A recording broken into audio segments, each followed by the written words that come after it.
गजू घोडके यांचे उपोषण सुरू, भेटण्यासाठी मान्यवरांची गर्दी। मराठा समाजाच्या आरक्षणासाठी अंतरवाली सराटी येथे उपोषणास बसलेले मनोज पाटील जरांगे यांना शह देण्यास नाशकात गोल्फ क्लब मैदानाच्या जॉगिंग ट्रॅक जवळ उपोषणास बसलेले ओबीसी सुवर्णकार समितीचे प्रदेशाध्यक्ष गजू घोडके यांना भेटण्यासाठी अनेकांनी गर्दी केली होती। उठसूट उपोषण करण्याची नौटंकी जरांगे पाटील यांनी थांबवावी आणि त्यांनी स्वतःला कायद्यापेक्षा मोठं समजू नये अशी आपली प्रमुख मागणी असल्याचे गजू घोडके यांनी सांगितले। मनोज जरांगे पाटील आता ओबीसी आणि अन्य नेत्यांबाबत अगदी गलिच्छ विधाने करीत असून त्यांना त्यापासून रोखण्याची खरी गरज आहे। अन्य कुणी असे बरळले असते तर पोलीस यंत्रणेने त्याच्या विरोधात कडक कारवाई केली असती, परंतु जरांगे पाटलांवर कुणी कारवाईचा बडगा का उचलत नाही हा आमचा खरा सवाल आहे। देवेंद्र फडणवीस आणि छगन भुजबळ यांच्याबद्दल तर ते रोज गलिच्छ भाषेत बोलत असतात।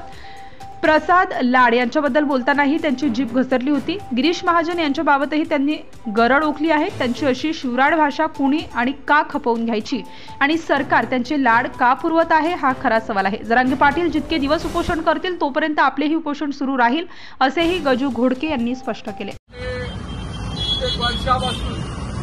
जरांगे पाटील यांनी अतिशय भयावह परिस्थिती या महाराष्ट्राची करून टाकलेली आहे।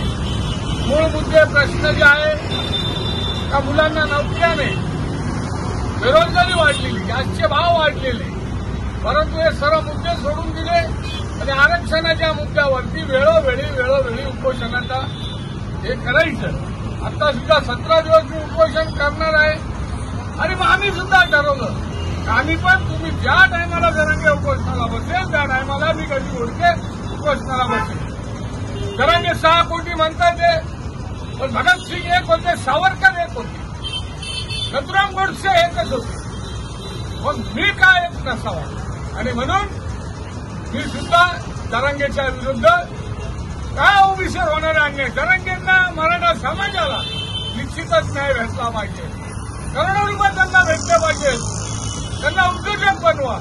पण आमच्या याच्यातून त्यांना जर तुम्ही म्हणत असाल का ओबीसीतूनच पाहिजेत, सगळे सोयरे पाहिजेत, अर्धे तर आम्ही आलो जेव्हा अर्धे घ्यायला काय हरकत आहे।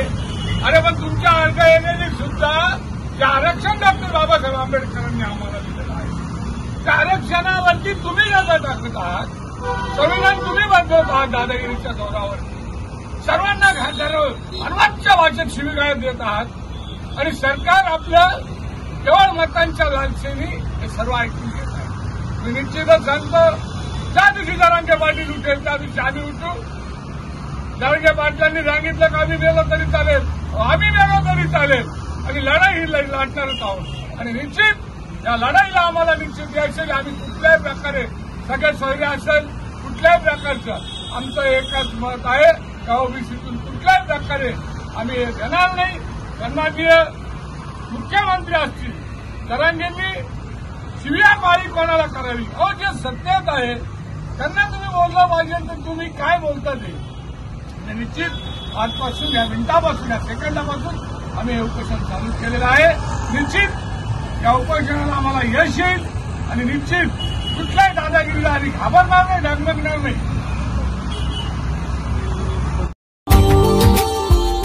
Subscribe now and press the bell icon. Never miss an update.